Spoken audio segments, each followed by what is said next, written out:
Press the Lord. प्रभूच्या नावाला धन्यवाद देतो मी की देव बाप्पांनी ही सुंदरशी वेळ दिलेली आहे. या वेळेमध्ये आपण देव बाप्पाचं गौरव करावं, त्याच्या नावाला उंच करावं, म्हणून देव बाप्पाने ही सुंदरशी वेळ दिलेली आहे. यासाठी देव बाप्पाच्या नावाला धन्यवाद देऊया. प्रियांनो, ज्यांच्या जीवनामध्ये प्रभू आहे त्यांच्या जीवनाला अर्थ आहे. ज्यांच्या जीवनामध्ये प्रभू नाही त्यांच्या जीवनाला अर्थ नाही आहे प्रियांनो. कारण देवाने आपलं सर्व ज्ञान, सर्व गोष्टी आपल्या पवित्र शास्त्रात ठेवल्यात आणि त्याला समजून घेण्यासाठी पवित्र आत्मा आम्हाला विचार दिलेला आहे. पण हा पवित्र आत्मा आमच्या जवळ आहे का? या पवित्र आत्म्याची ओळख आम्हाला झाली का? हे महत्वाचं आहे. आज बरेच जणांना पवित्र आत्म्याची ओळख नाहीये. वर्षोनवर्ष प्रभूमध्ये आहेत पण पवित्र आत्म्याचे गुण त्यांच्यामध्ये दिसत नाही. ज्यांच्यामध्ये पवित्र आत्मा असतो ना प्रियांनो, त्यांच्यामध्ये अनुशासन असतं, शिस्त असते आणि सर्व प्रकारचा चांगुलपणा त्यांच्यात दिसतो. त्यांच्या बोलण्यातून, त्यांच्या करण्यातून, त्यांच्या कृतीतून ताबडतोब लक्षात येतं की अरे याने हे पवित्र आत्म्याच्या प्रेरणेने प्रभूमध्ये चालण्याचा प्रयत्न करतात. आम्ही फक्त प्रयत्न करण्यासाठी या ठिकाणी आहोत प्रियांनो. अधिकारानं आम्हाला काही करता येत नाही. आम्ही फक्त प्रयत्न करणारे आहोत. मग शारीरिक प्रयत्न असो की आत्मिक प्रयत्न असो, आम्हाला प्रयत्न करण्याची संधी देव बाप्पाने दिली.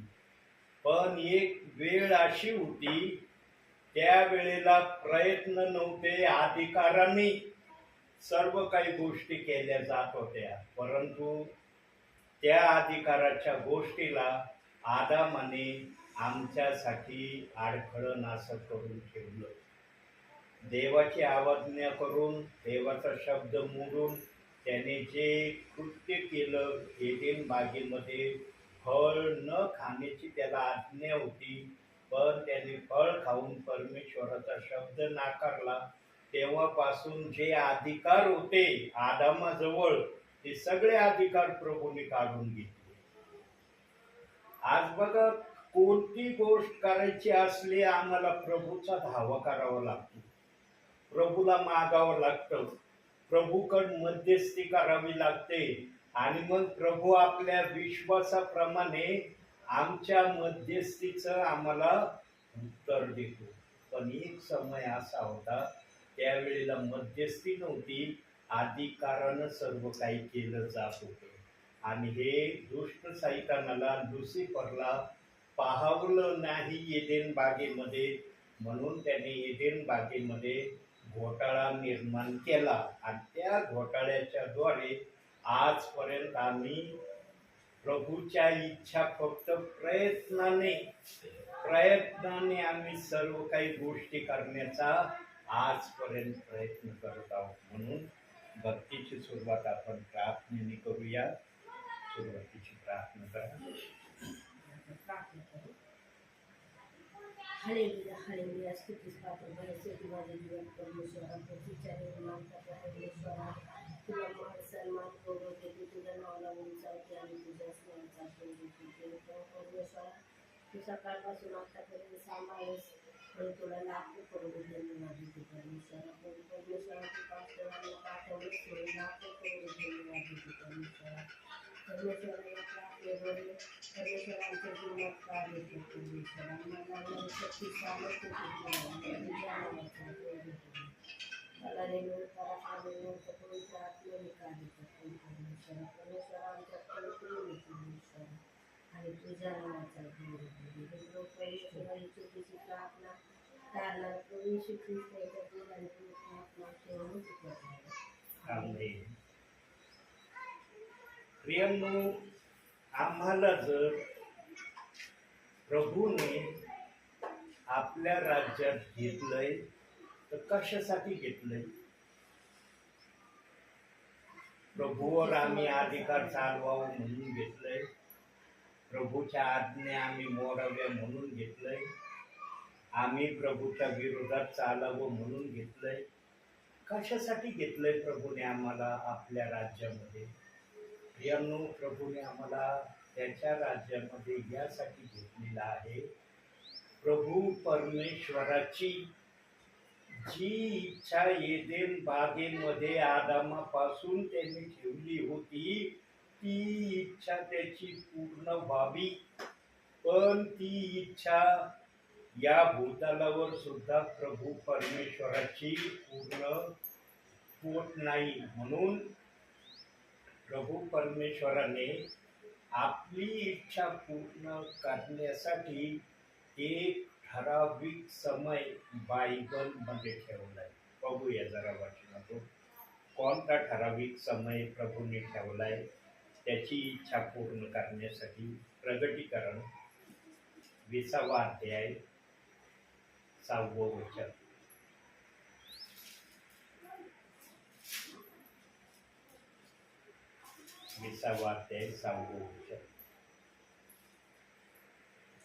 पहिल्या पुनरुत्थानात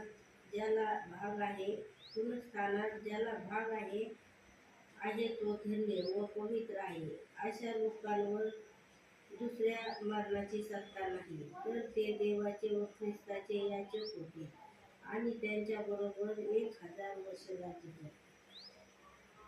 प्रभू परमेश्वराने एक निर्धारित समय आपल्या गौरवासाठी राखून ठेवलाय आणि जो समय तो आणणार आहे त्या समयामध्ये कोणत्याही प्रकारचं डिस्टर्ब शैतान करण्यासाठी त्या वेळेला येणार नाही. आणि त्या 1000 वर्षाच्या कालावधीमध्ये प्रभू परमेश्वर आपल्या इच्छेप्रमाणे आपल्या निवडलेल्या प्रियजनांकडून आपली स्तुती आराधना करून घेणार आहे. आता पण प्रभू स्तुती आराधना करून घेत आहे. असं नाही की आता स्तुती आराधना प्रभू आमच्याकडून करून घेत नाही, पण आताची जी स्तुती आराधना आहे ती पापातून होणारी स्तुती आराधना आहे. चाललंय ना आज पृथ्वीवर पाप चाललंय ना, म्हणता येईल तर की पृथ्वीवर कुठंच पाप चाललं नाही. साधं खोटं जर बोललं तर इथून पापाची सुरुवात आहे. खोटं बोलण्यापासून पापाच्या गोष्टीला सुरुवात होते. मग त्याच्यापेक्षा मोठाले जे भयानक कृत्य आहेत ते पण पापामध्येच गणले जातात. आज पाप विरहित प्रभू परमेश्वराची इच्छा या भूतलावर चाललेली नाही. म्हणून देव बाप्पाने प्रगटीकरण 20वा अध्याय 6वं वचन आमच्यासाठी ठेवलेलं आहे की जेव्हा तो समय येणार आहे त्या समयामध्ये आम्ही कोणीच प्रभू परमेश्वराच्या विरोधामध्ये कुठलंही पाप करणार नाही. आणि आम्हाला पापामध्ये प्रोत्साहित करण्यासाठी लुसिफर त्या ठिकाणी येणार नाही. लुसिफरला येण्याचे सगळे दरवाजे बंद केले जाणार आहेत. त्या समयामध्ये प्रभू परमेश्वर आणि जे निवडलेले प्रियजन आहेत एवढेच या प्रभूच्या जागेमध्ये प्रभूची एकसारखी स्तुती आराधना 1000 वर्ष करणार आहेत. प्रियांनो, त्या 1000 वर्षाच्या स्तुती आराधनेमध्ये आम्ही सम्मिलित व्हावं याचं नियोजन प्रभू परमेश्वराने करून ठेवलेलं आहे. बघा, एक आणखी वचन बघूया. प्रगटीकरणच काढूया आपण. 3रा अध्याय 5वं वचन. प्रगटीकरण 3रा अध्याय 5वं वचन. जो विजय मिळवतो व तो अशा रीतीने शुभ्र वस्त्रे परिधान केलेला होईल. मी जीवनाच्या पुस्तकातून त्याचे नाव खोडणारच नाही आणि माझ्या पित्यासमोर व त्याच्या दूतासमोर मी त्याचे नाव पत्करीन.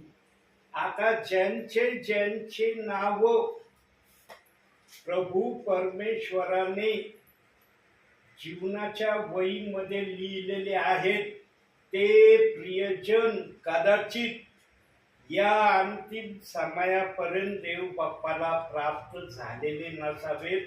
म्हणून अंतिम समय चाललाय तरी सेवकांचं आजपर्यंत प्रार्थनेला येणं थांबलेलं नाही. प्रियांनो, देवाने जे नियोजन केलेलं आहे देव बाप त्याच्या नियोजनाप्रमाणेच आपलं कार्य या भूतलावर करत आहे. जरी या भूतलावर प्रत्येक क्षणाला पाप होत आहे जागोजागी, परंतु देवाने जी इच्छा आपल्या मनामध्ये ठरवली आहे ती इच्छा देव बाप्पाची तो पूर्ण करत आहे. त्या इच्छेला देव बाप्पांनी थांबवलेलं नाही. आणि ज्या समयात आमचा प्रभू दूतासह येणार आहे त्यावेळेला सगळे प्रियजन जेवढे प्रभूने त्याच्या राज्यामध्ये घ्यायचं ठरवलेलं आहे ते प्रियजनांना घेऊन जाण्यासाठी तो येणार आहे. अख्ख्या जगाला घेऊन जाण्यासाठी प्रभू येणार नाही, हे लक्षात घ्या प्रियांनो. फक्त ज्यांनी प्रभूच्या आज्ञेप्रमाणे वागले, ज्यांनी प्रभूच्या इच्छा पूर्ण केल्या, ज्यांनी वचनाला दोष लावला नाही, वचनाविरुद्ध बोलले नाही, अशा प्रियजनांना तो घेऊन जाण्यासाठी लवकर येणार आहे आणि त्याची आता तयारी चाललेली आहे. प्रियांनो, त्या तयारीमध्ये जे जे प्रियजन असतील ते प्रियजन धन्य प्रियजन आहेत. आता आम्हाला माहित नाही ते प्रियजन कोण आहेत, निवडलेले कोण आहे, बोलवलेले कोण आहे का माहिती आम्हाला? आज जो तो स्वतःला म्हणतो मी निवडलेला आहे, मी निवडलेला आहे, पण निवडलेला स्वतःच्या मुखानं म्हणण्यापेक्षा प्रभूने निवडलेला म्हणणं गरजेचं आहे. आणि प्रगटीकरण 3:5 या वचनामध्ये सांगितलंय की जीवनाच्या पुस्तकामध्ये वहीमध्ये ज्यांची नावे आहे त्यांची नावे मी खोडणार नाही, त्यांना मी माझ्यापासून दूरही करणार नाही. अशा अनुषंगाचे शब्द त्या ठिकाणी देवबाप बोलत आहे. आणि हेच ते प्रियजन आहेत. 1000 वर्षाचं राज्य प्रभू परमेश्वराबरोबर पाप विरहित करणार आहेत. आणि हे 1000 वर्षाचं जेव्हा आम्ही राज्य उपभोगणार आहोत त्यावेळेला कोणत्याही प्रकारचं अडखळण देव बाप्पा समोर येणार नाही. कोणती अडचण त्या समयाला येणार नाही. आम्ही मन मोकळेपणाने जसं पण आम्हाला देव बाप्पाची स्तुती आराधना करायची आहे, ज्या पण प्रकारे आम्हाला प्रभूला उंच करायचं आहे त्या उंच करण्यामध्ये आम्हाला आळस येणार नाही, कंटाळा येणार नाही, आमचं मन खिन्न होणार नाही, आमच्यामध्ये निराशा येणार नाही, तर आम्ही जल्लोषाने उत्साहाने आनंदाने प्रभूची रात्रंदिवस स्तुती आराधना करणार आहोत. प्रियांनो, आम्ही स्वर्गामध्ये झोपणार नाही बरं का, लक्षात घ्या. स्वर्गामध्ये आम्ही झोपणार नाही जसं पृथ्वीवर आम्ही झोपतो ना आम्ही पृथ्वीवर म्हणता येतं ना की आम्ही झोपतो. आता मी एवढ्या अधिकारवाणीने जर हा शब्द बोलतो तो याला पुरावा काय? आम्ही वर स्वर्गामध्ये झोपणार नाही याला पुरावा काय? वचनातून बघूया आपण, काढूया आपण. स्तोत्र संहिता 121 4थं वचन. 121 4थं वचन. पहा, इस्रायलाच्या रक्षकाला झोप लागत नाही व तो डुलकीही घेत नाही. जर इस्रायलाचा रक्षक याला डुलकी लागत नाही, तो जर झोप घेत नाही तर आम्ही पण झोप नाही घेणार तिथं. आम्हाला पण झोप घेण्याची परवानगी नाही, आम्हाला पण डुलकी येणार नाही, आम्ही पण कुठल्या प्रकारचा आळस कंटाळा त्या ठिकाणी प्रभू समोर व्यक्त करणार नाही. रात्रंदिवस नॉन स्टॉप आम्ही प्रभू परमेश्वराचं गौरव करणार आहोत. या ठिकाणी आम्हाला का झोपावं लागतं प्रियांनो? कारण या ठिकाणी आम्ही पाप करतो, नकळत पाप होतं आमच्याकडून, जाणून बुजून आमच्याकडून पाप होतं, म्हणून आम्हाला या ठिकाणी झोपणं गरजेचं आहे. जर आम्ही झोपलो नाही तर बघा आम्हाला दिवसा डुलक्या यायला लागतात, दिवसा आमची डुकली सुरू होते. म्हणून इथं आम्हाला झोपणं गरजेचं आहे. पण वर स्वर्गामध्ये आम्ही झोपणार नाही, रात्रंदिवस प्रभूची स्तुती आराधना करणार आहोत. आमच्यामध्ये आळस त्या समयामध्ये येणार नाही, कारण जे शरीर आम्हाला देव बाप देणार आहे ना, ते शरीर पवित्र असणार आहे. हे जे सध्याचं आमचं शरीर आहे ना, हे शरीर पवित्र नाही, हे पापाने बरबटलेलं शरीर आहे. हे शरीर नेहमी पाप करत, याला पाप करण्यामध्ये आनंद होतो, पापामध्ये हे शरीर राहण्याची इच्छा ठेवतं. पण जे शरीर आम्हाला प्रभू देणार आहे, बघूया वचनातून आपण या शब्दाला. पहिले कोरिन्थीकरांचं पत्र 15वा अध्याय 51-52. जो पण विचारेन त्याला आपण वचनातून तपासत जाऊ. 15वा अध्याय, पहिले कोरिन्थी 15वा अध्याय 51-52 वचन.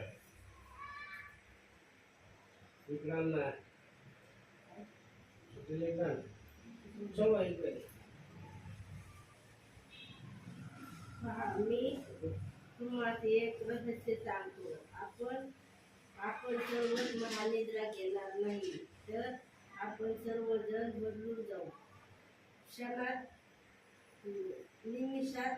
शेवटचा कर्णा वाजेल तेव्हा, कारण कर्णा वाजेल मेलेले ते अविनाशी असे उठवले जातील, आणि आपण बदलून जाऊ. आपण बदलून जाऊ म्हणजे हे पापी शरीर आमच्या स्वर्गामध्ये, जिथं स्वर्गात आम्हाला जायचंय त्या ठिकाणी हे पापी शरीर जाणार नाही. या पापी शरीराला स्वर्गात जाण्याची परवानगी नाही.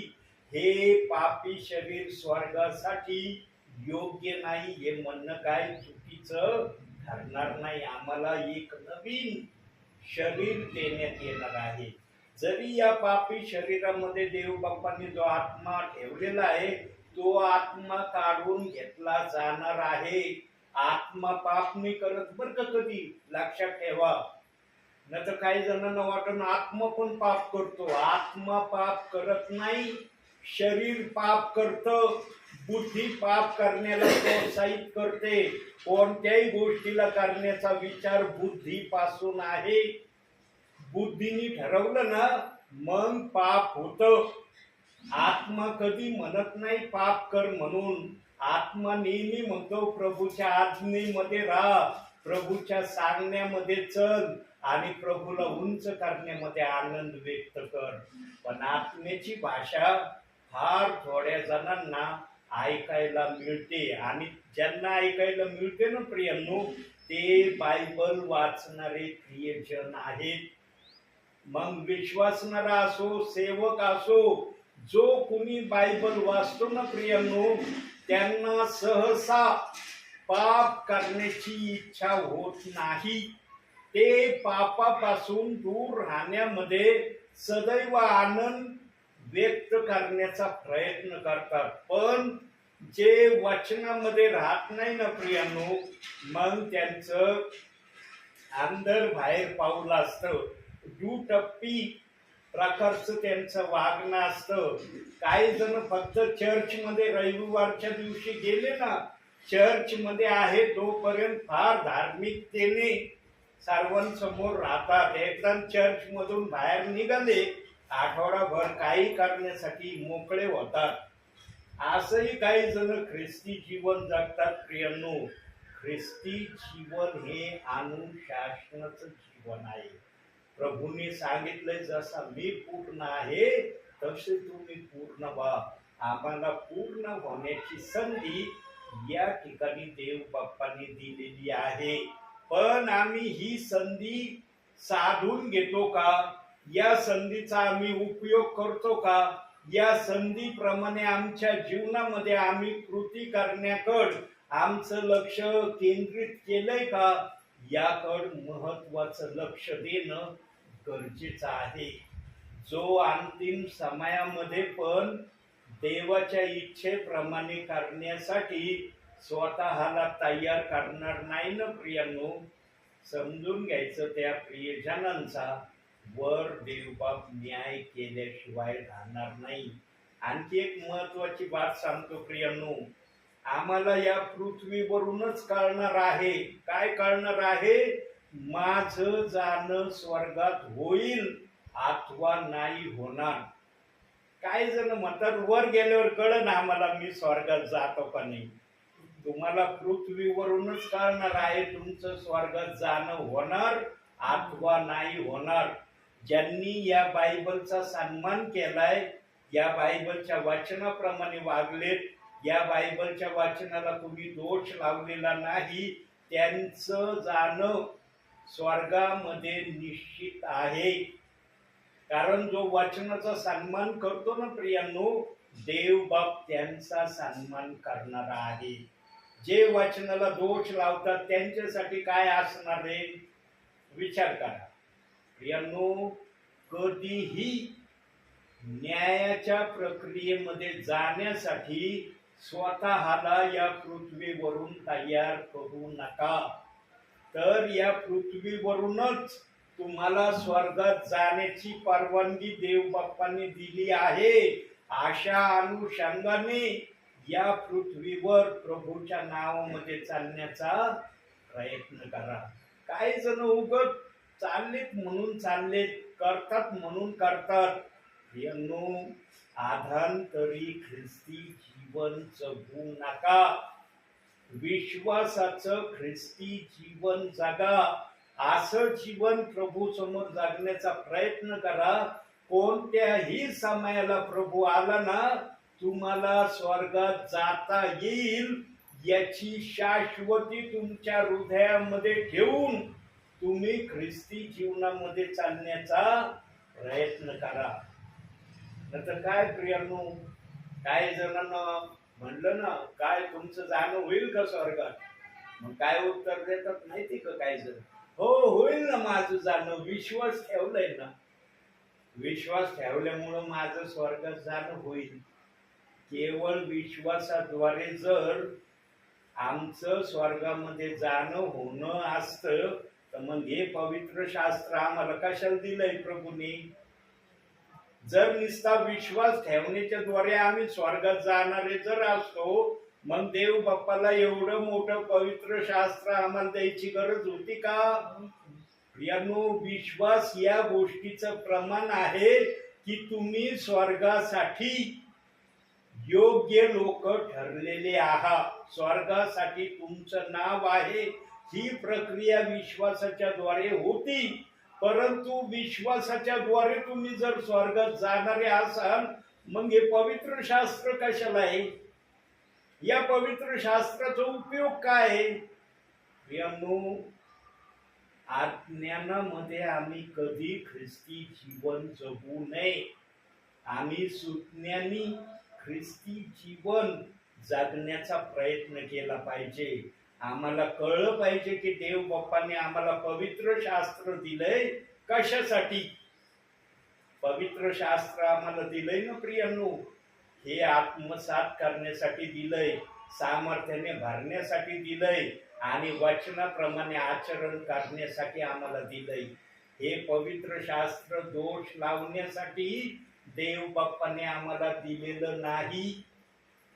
लक्षात घ्या प्रियांनो, हे पवित्र शास्त्र आम्हाला दोष लावण्यासाठी दिलेलं नाही.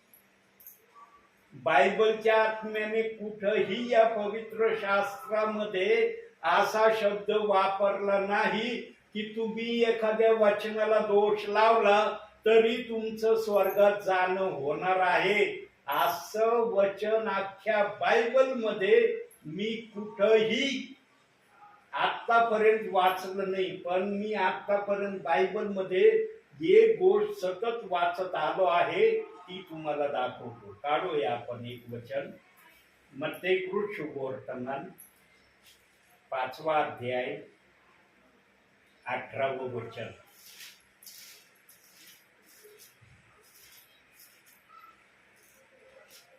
5वा अध्याय 18वं वचन. कारण मी तुम्हाला खचित सांगतो, आकाश व पृथ्वी ही नाहीशी होईपर्यंत सर्व काही पूर्ण झाल्याशिवाय नियमशास्त्रातील एकही काना किंवा मात्रा रद्द होणार नाही. देवाने काना किंवा मात्रा रद्द न होण्याची आज्ञा दिलेली आहे. देवबाप जर काना आणि मात्रा रद्द न होऊ देण्याच्या प्रक्रियेमध्ये आहे, तो देव वचनाला दोष लावण्याच्या गोष्टीने संतुष्ट होईल का? त्याला वचनाला दोष लावणारे प्रियजनांकडे पाहून संतोष पावल का तो? प्रियांनो, देव बाप्पाने आपल्या वचनाला इतकं सुरक्षिततेमध्ये ठेवलंय आणि आकाश आणि पृथ्वी नाहीशी होण्याची त्याने मान्यता मान्य केलेली आहे. पण आपल्या वचनातून काना मात्रा रद्द न होण्याच्या विषयी तो मनामध्ये अनुताप धरून आहे. प्रियांनो, आम्ही नेहमी देवाला काय पसंत आहे हे ओळखणारे असलं पाहिजे. देव आमच्याकडून काय पसंत करून घेतो हे समजून घेणारे आम्ही असलं पाहिजे. आणि या गोष्टी जर आम्हाला समजून घ्यायच्या असतील तर आम्हाला पवित्र शास्त्र वाचणं गरजेचं आहे. नवीन करार ध्यान देऊन वाचला ना प्रियांनो, तर देव बाप त्याची इच्छा काय आहे ना आमच्या प्रती, नवीन करारात येशू ख्रिस्ताने आम्हाला सांगितली आहे. पण आज बहुसंख्य जण, काही जण म्हणतात जुना करारच वाचला पाहिजे. प्रियांनो, जुना करार पण तितकाच महत्वाचा आहे जितका महत्वाचा नवीन करार आहे. नवीन करारामध्ये येशू ख्रिस्ताने नवीन आज्ञा आणल्या. जुन्या करारामध्ये कुणी जर पाप केलं तर त्याला अर्पण आणावं लागायचं. मग त्याचं पाप लहान असलं तर लहान अर्पण, मोठं पाप असलं तर मोठं अर्पण आणावं लागायचं.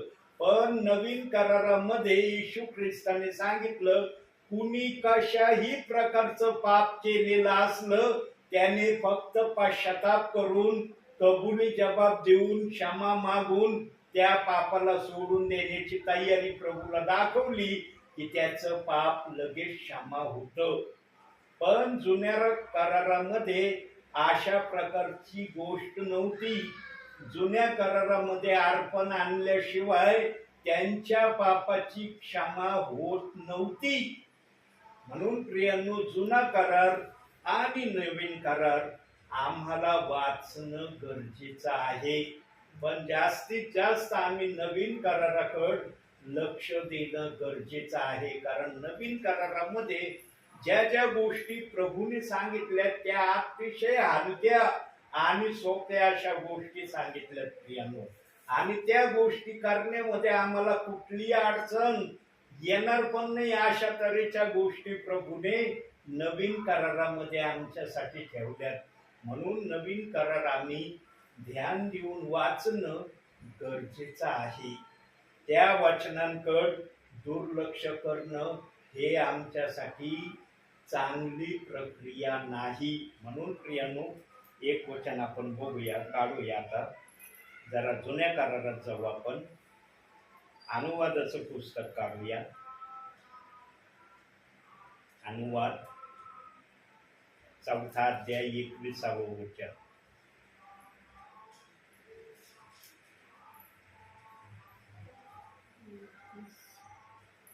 मग तुमच्यामुळे परमेश्वराने माझ्यावर रागावून अशी शपथ वाहिली की तुला यर्दनेच्या पलीकडे जावायचे नाही, व जो उत्तम देश इस्रायलचा देव परमेश्वर त्यांना वचन म्हणून देत आहे त्यात तू प्रवेश करणार नाहीस.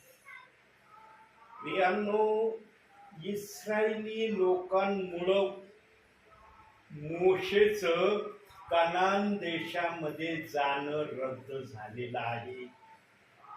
मोशेचं कनान देशामध्ये जाणं स्वतःच्या इच्छेने रद्द झालेलं नाही. इस्रायली लोक जे त्याला नेहमी त्रास द्यायचे, नेहमी त्याच्या विरोधात बोलायचे, नेहमी कुरकुर करायचे, या टेन्शनमुळं मोशेने पण मरीबा या ठिकाणी एक आज्ञा प्रभू परमेश्वराची केली. आणि काय आज्ञा केली त्यांनी प्रभू परमेश्वराची? जेव्हा पण संकट मोशेवर येईल त्यावेळेस प्रभू परमेश्वराने मोशेला सांगितलं होतं की संकटाच्या समयामध्ये तुला जी काठी मी दिलेली आहे ती काठी खडकावर एकदा आदळायची किंवा एकदा खडकावर मारायची.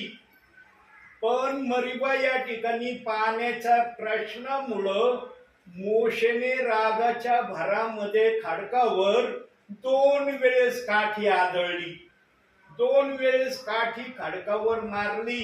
आणि प्रभू परमेश्वराने पाहिलं की मोशेने माझा शब्द मोडला, माझा शब्द त्याने पाळला नाही, माझ्या शब्दाच्या विरोधामध्ये मोशेने कृती केली. म्हणून वचन आलं की तुला यर्दनीच्या पलीकड जावयाचे नाही, तुला कनान देशामध्ये जाण्यासाठी मी बंदी घालीत आहे, मज्जाव करत आहे की तुझं जाणं कनान देशामध्ये होणार नाही. कारण तू पण लोकांच्या टेन्शन मुळे म्हणा किंवा लोकांच्या ज्या वागणती करत होते त्याच्यामुळं म्हणा, तुझी आज्ञा माझी केली त्या आज्ञेपायी तुला यर्दनीच्या पलीकड जाण्याची मी संधी देणार नाही. पण मोशे एक असा नम्र सेवक प्रभूचा होता, त्याने प्रभू परमेश्वराकडे एक विनंती केली. काय विनंती केली? वचनातून बघूया. अनुवादाचं पुस्तक 3 अध्याय 27 वचन. बघा काय विनंती केली त्याने.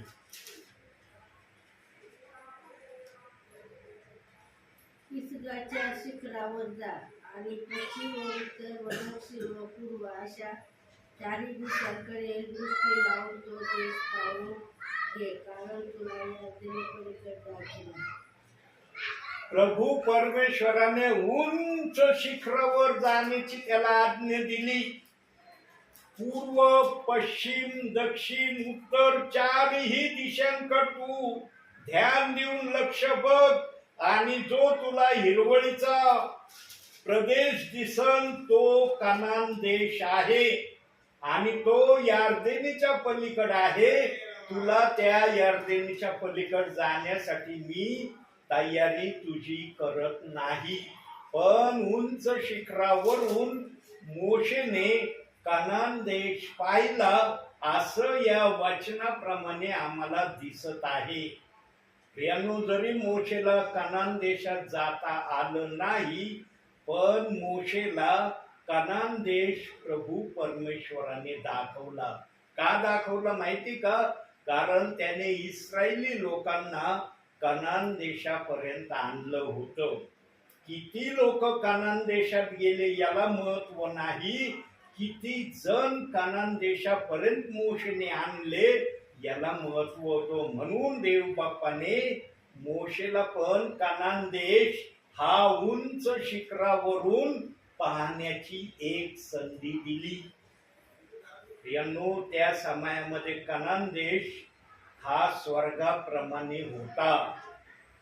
स्वर्गाच्या तुलनेप्रमाणे कनान देश त्या समयासाठी त्या इस्रायली लोकांसाठी होता. आणि त्या ठिकाणी जो जाणार ना तो अतिशय धन्यवादित विश्वासणारा देवाचा विश्वासू सेवक, विश्वास धरणारा हे सिद्ध होत होतं. आजच्या समयामध्ये आम्हाला स्वर्ग म्हटलेल्या ठिकाणी जर आम्ही गेलो तर आम्ही धन्य होणार, तर आम्हाला धन्यतेचा शब्द आम्ही प्राप्त केला असं आम्हाला म्हणता येईल. आज आम्हाला स्वर्ग या ठिकाणी जर जायचं आहे तर स्वर्गामध्ये जाण्यासाठी काही तयारी करावं लागत का नाही? कनिष्ठ विश्वास ठेवला की चाललो मी स्वर्गामध्ये. काही जणांचा असा भ्रम आहे प्रियांनो, त्यांना वाटतं विश्वास ठेवला चाललो मी स्वर्गामध्ये. प्रियांनो, या भ्रमामध्ये ख्रिस्ती जीवन जगू नका. ख्रिस्ती जीवन ना देवाच्या सांगण्याप्रमाणे जगण्याचा प्रयत्न करा. आणि देव बाप्पाचं सांगणं काय आहे माहिती का? प्रथम सांगणं काय आहे? देव बाप्पाचं सेवकांना, विश्वासणाऱ्यांना प्रथम सांगणं आहे का की तू या बायबलच्या कोणत्याही वचनाला दोष लावू नको. बायबलच्या शब्दाच्या विरोधात अपशब्द बोलू नको. बायबलला दोषामध्ये ठेवण्याचा प्रयत्न करू नको. आणि मनुष्याने ही कृती करू नये म्हणून एक सूचना पण देवाच्या आत्म्याने बायबलमध्ये आमच्यासाठी ठेवली. काय सूचना ठेवली? वचनातून बघूया आपण. प्रगटीकरण 22 अध्याय 18-19. या पुस्तकातील संदेश वचने ऐकणाऱ्या प्रत्येकाला मी निश्चयपूर्वक सांगतो की जो कोणी यात भर घालेल त्याच्यातून काही पुस्तकातील लिहिलेल्या किडा देव आणेल, आणि जो कोणी या संदेशातील पुस्तकातील वचनातून काही काढून टाकेल त्याला त्याचा वाटा या पुस्तकात वर्णलेल्या जीवनाच्या झाडातून पवित्रतेतून देव काढून टाकेल. बघितलं काय अनुशासन आम्हाला लावून दिलंय प्रभू परमेश्वराने? या पवित्र शास्त्रातून काही काढायचं नाही, या पवित्र शास्त्रात काही घालायचं नाही. ही सर्वात मोठी आज्ञा देव बाप्पाने आम्हाला दिली. जर घालायची आज्ञा नाही, काढायची आज्ञा नाही, मग दोष लावायची प्रक्रिया कुठून आली? कुणी आणली? कशासाठी आणली? हे आणण्याचं कारण काय? याचं उत्तर आम्हाला वर स्वर्गामध्ये प्रभू परमेश्वर स्वतः देणार आहे. आणि लक्षात ठेवा प्रियांनो, बायबलच्या वचनाला ज्याने पण दोष लावण्याची प्रक्रिया या जगामध्ये आणलेली आहे ना प्रियांनो, तो दोष लावणारा, विश्वासणारा जरी आम्हाला माहिती नसला पण देव बाप्पाला तो माहित आहे. आणि वचनाला दोष लावण्याची प्रक्रिया एका जणामुळेच आलेली आहे. अनेक जणांनी वचनाला दोष लावण्याची प्रक्रिया या जगामध्ये आणलेली नाही. एक जणाने बायबलच्या एका वचनाला दोष लावण्याची प्रक्रिया आणलेली आहे. म्हणून आम्ही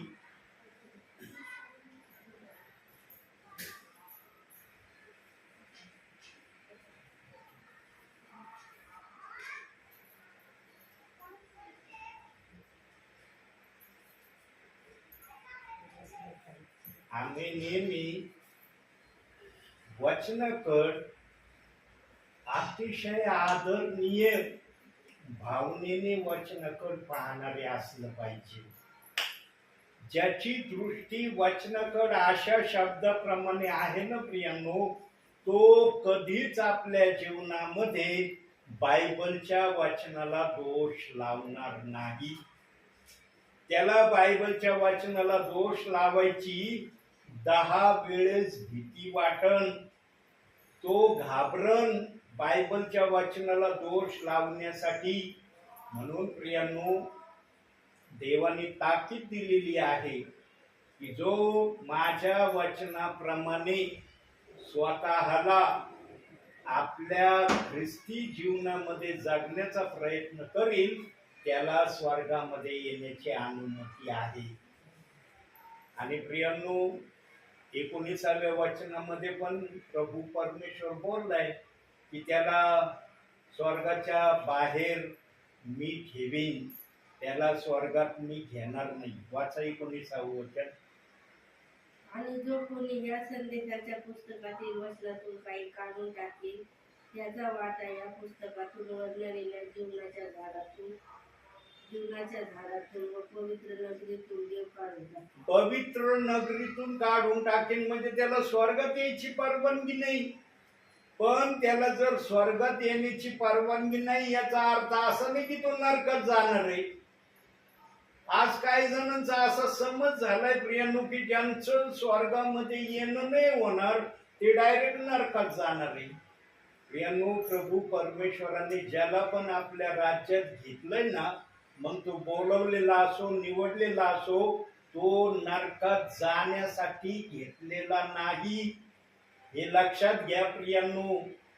आज आम्ही संदेशामध्ये अनेक दासांच्या मुखातून, ब्रदरांच्या मुखातून, सेविकांच्या मुखातून ऐकतो, जो स्वर्गात जाणार नाही तो नरकात जाणार आहे. देवाने काही यांच्या कानात येऊन सांगितलं का जर हे स्वर्गात येणार नाही तर हे नरकात जाणार आहे? प्रियांनो, आम्ही काय ऐकतो ना याला महत्व द्या. आम्ही संदेश ऐकतो कसा ऐकतो? आत्मेतून आलेला संदेश कधी निगेटिव्ह नसतो. देव बाप आपल्या लोकांना दोषी ठरवित नाही. आत्मेतून आलेल्या संदेशाच्या द्वारे.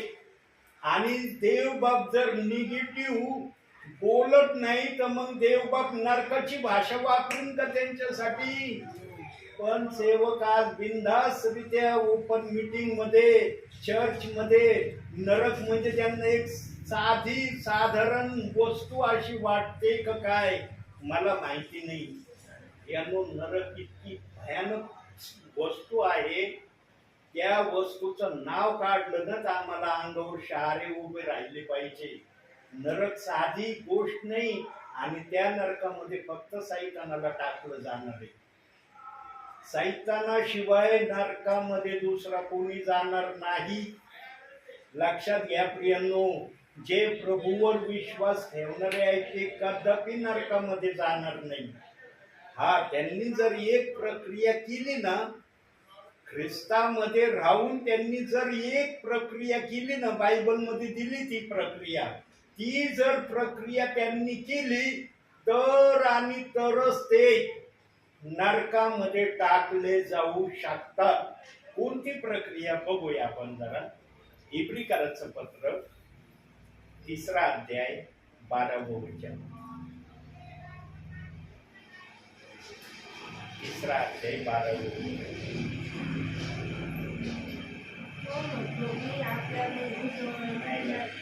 दुसरा अध्याय काढा.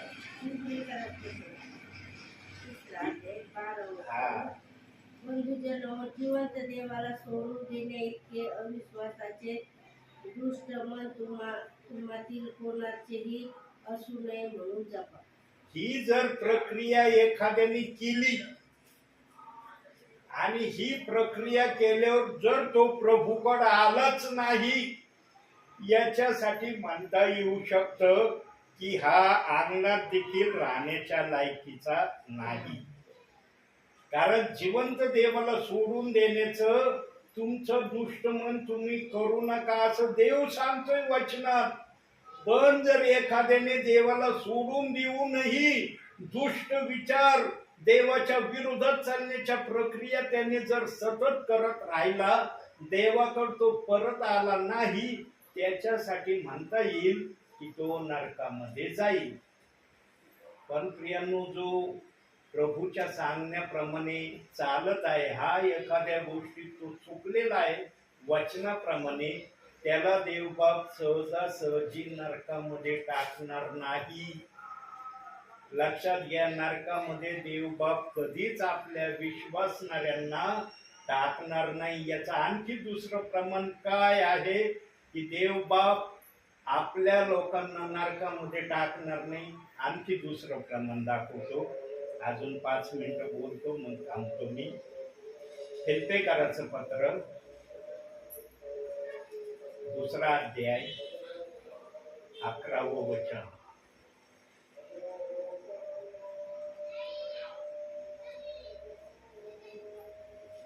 इफिसकाराच्या पात्रानंतर गलती, इफिस, करंती. मला सांगा पुस्तक कोणतं आलं, मी सांगतो काही. इफिस नंतर फिलिप्पी. हे संपलं की लगेच फिलिप्पीला 2रा अध्याय 11वं वचन. आणि देव की त्याच्या गौरवासाठी प्रत्येक जिभेने येशू ख्रिस्त हा प्रभू आहे असे कबूल करावे. ज्या जिभेने येशू ख्रिस्त हा प्रभू आहे असं कबूल केले ना प्रियांनो, त्या प्रियजनांसाठी देवाने नरकाचा दरवाजा बंद केलेला आहे. कारण येशू प्रभू आहे हे म्हणणं इतकं सोपं नाही. आत्म्याच्या प्रेरणेने बोलल्याशिवाय हा शब्द कोणाच्या मुखामध्ये येत नाही. बायबल मध्ये अशा काही सिक्रेट गोष्टी देव बाप्पाने सांगितलेल्या आहेत की मी माझ्या लोकांना नरकामध्ये कदापि टाकणार नाही. त्याचे हे प्रमाण देव बाप दाखवतोय. 2 प्रमाण दाखवले की मी माझ्या लोकांना नरकामध्ये टाकणार नाही. आणि खरंच प्रभू अशा प्रकारे कोणती कृती करणार नाही. पण ज्यांनी वचनाला दोष लावण्याची प्रक्रिया केली त्यांना देवबाप सोडणार पण नाही. हे पण लक्षात ठेवा.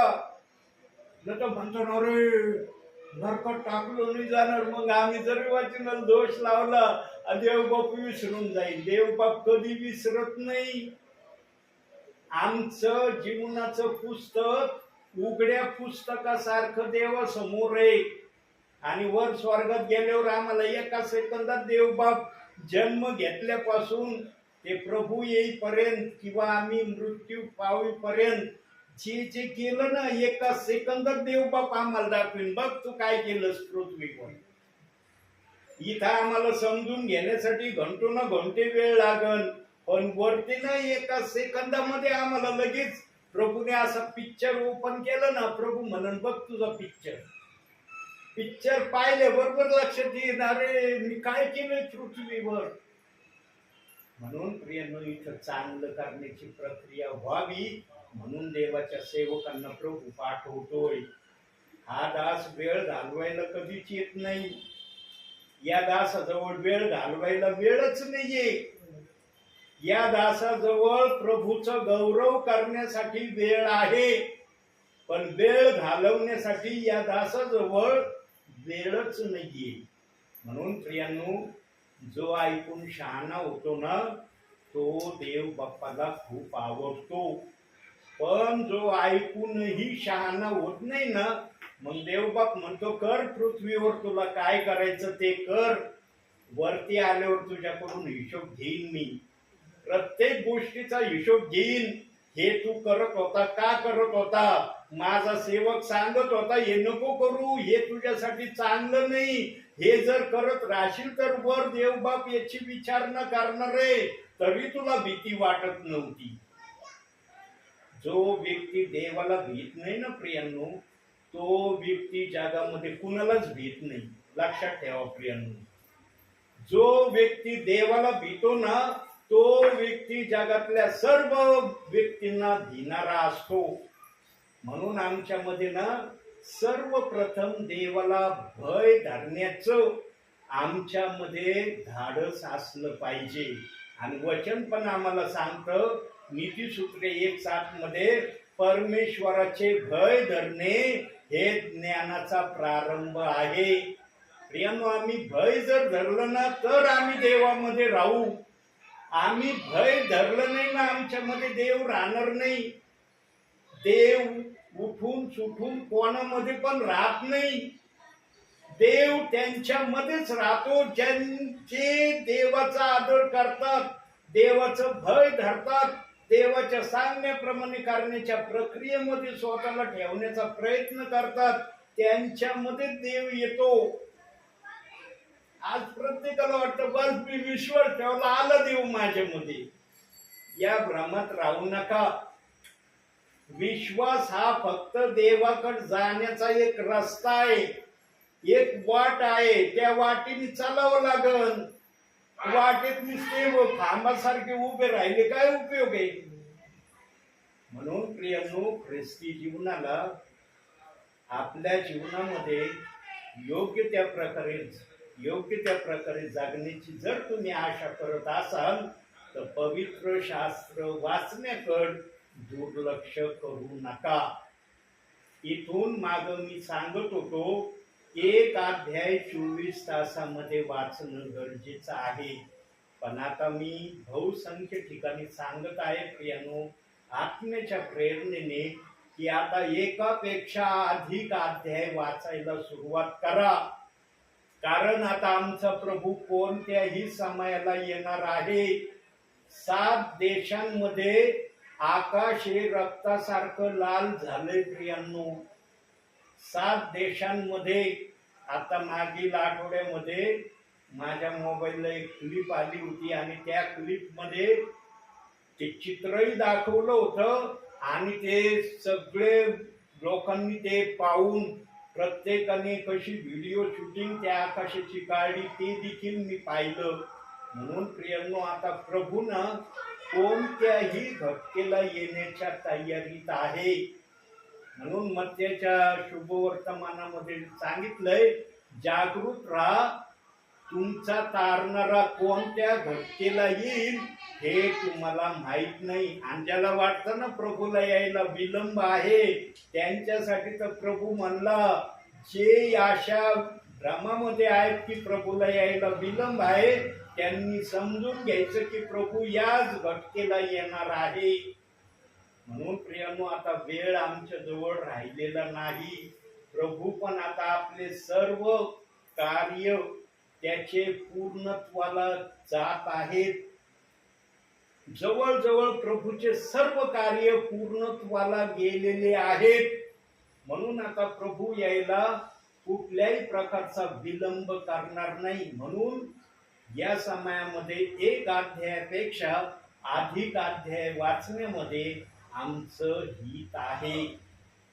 एक अध्यायापेक्षा अधिक अध्याय वाचण्याची आजपासून तयारी करा प्रियांनो. वेळात वेळ काढा. जो तुम्हाला फावला वेळ मिळतो ना, त्या फावल्या वेळामध्ये बायबल वाचण्याकडे त्या वेळेचा उपयोग करा आणि देवाच्या सानिध्यामध्ये जास्तीत जास्त स्वतःला ठेवण्याचा या समयामध्ये प्रयत्न करा. म्हणून आजच्या या छोट्याशा संदेशातून देव बाप तुम्हाला आणि मला भरपूर आणि भरपूर आशीर्वाद देव. आमेन. डोळे बंद करा. कुणी डोळे उघडायचे नाही प्रियांनो. प्रार्थनेमध्ये जर कुणी डोळे उघडतं ना प्रियांनो, तर आम्ही ज्या देवाची सेवा करतो किंवा ज्या देवावर आम्ही विश्वास ठेवतो त्या देवाचा आम्ही अपमान करतो. कारण देव जर डोळे बंद करण्याची अपेक्षा आमच्याकडे करतो, आम्ही जर डोळे बंद करत नाही तर आम्ही सरळ सरळ ज्या देवावर विश्वास ठेवला त्याचा शब्द आम्ही मानित नाही असं ते सिद्ध होतं. म्हणून आपण काही सेकंद शांत राहू, मग आपण प्रार्थना करू.